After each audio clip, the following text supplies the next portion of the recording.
You know, when someone around you, someone in your life cannot do anything right, okay, when they always mess up, when you look at them and you just always see a fault there and there's always a problem with them, there is a very good question.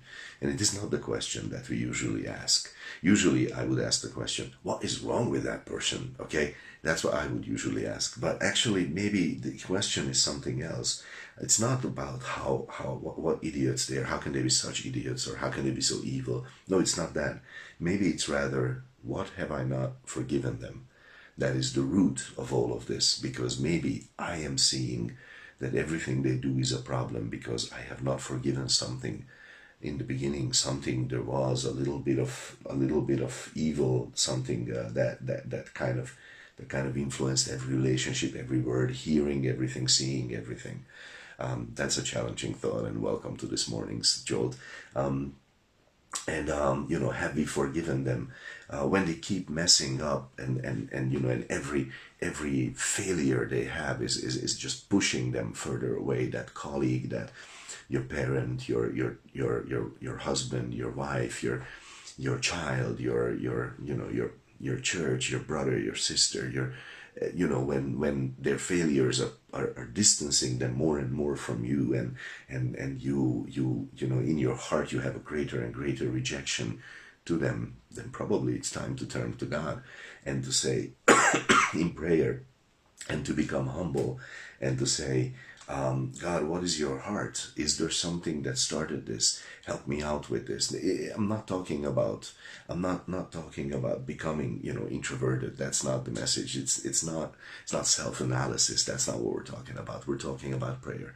We're talking about asking God to see if there is an evil way within us, because there might be, and if I can let go of that opening, that opening hurt, then maybe we can start extracting the poison of unforgiveness from my soul, and that would be a wonderful thing to happen.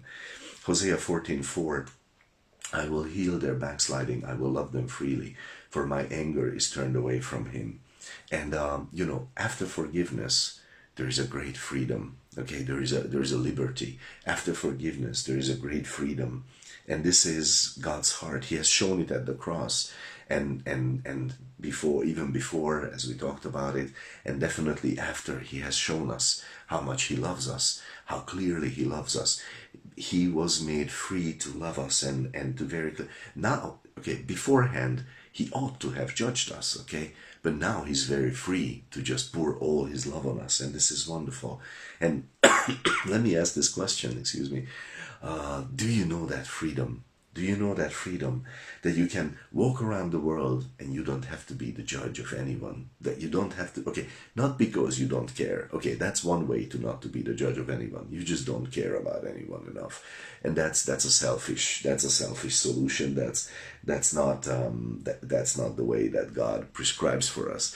But not being the judge of everyone, because you have started to forgive, and you are now learning to get out of the habit of judgment.